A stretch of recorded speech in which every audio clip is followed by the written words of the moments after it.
So do you guys remember when I first started playing Aether Gazer and I got absolutely embarrassed by this Centaur boss? Like, dude, this guy was clapping me so hard, had me making up all type of fake excuses, like, this video's getting a little too long, my battery's dying, someone's at the door. Nobody was at the door.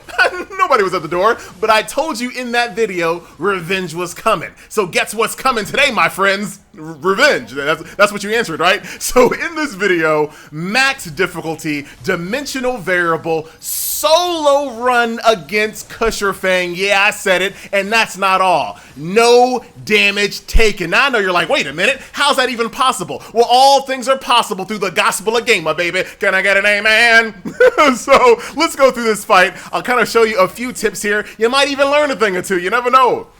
So one thing I found really helpful in this fight is turning on my lock-on. 99% of the time I do not have lock-on, but here I found it actually pretty helpful. So here, when it comes to this fight especially, I mean pretty much for all fights, getting out of these telegraphs is so important. A little tip if you guys don't know this already, when you try to avoid a telegraph, look for the outer ring to turn neon red. That is the moment where you actually want to dodge. Now this right here, when he does his little fire lance dash, you got to get out of these little fires that like chase you down the map. Just run. Like if you can't do a perfect dodge when he does that fire lance, that's okay. As long as you just like immediately just flee. Just try to get away from those fires because if they hit you, they do damage over time, and they slow you. So it's really, really crazy. Now, when his lance gets electrified, he's in his like second phase. He actually has 3 phases. In his second phase, he adds even more of those fire attacks, and he also adds follow-up attacks as well. So you got to be very careful. When you think that he's only going to do 1 attack, he'll start doing 2 attacks and a fire attack. And when he starts doing this little fire attack like he does right there, I found it extremely helpful to be as close to him as possible. So when he's doing that, make sure you like dodge to him and not away from him. That'll avoid those fires.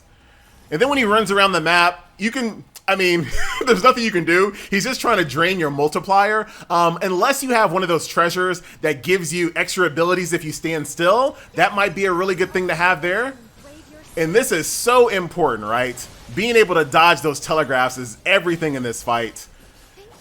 And I wouldn't waste your perfect dodges on those little missiles if you don't have to. And then you see he's about to do a slash and a fire, and I dodge towards him. So all of the fires behind me, I'm running at you. You never have to worry about it. You saw the fires in the background?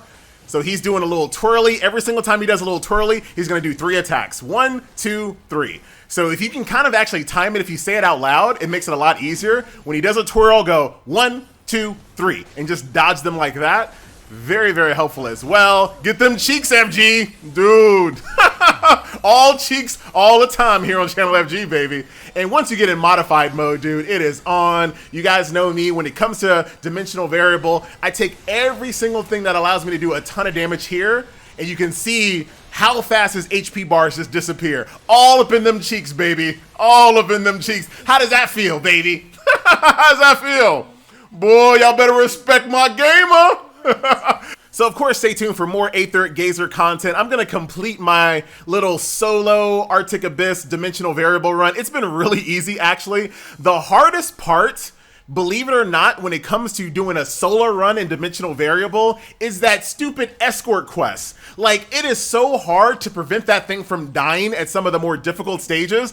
Versus all of the bosses, all of the elite stages, escorting has been the most difficult part of this solo dimensional run. Because when you have other, mods with you, the enemies will most likely hit them. They'll just kind of ignore that little red robot. But dude, when you're by yourself, they just like sniper fire on that thing. It's kind of crazy. So the most trouble I've had so far has been escorting, right? Which is kind of crazy. But stay tuned for that. More content to come. My name is FG, bruh, and I'm out.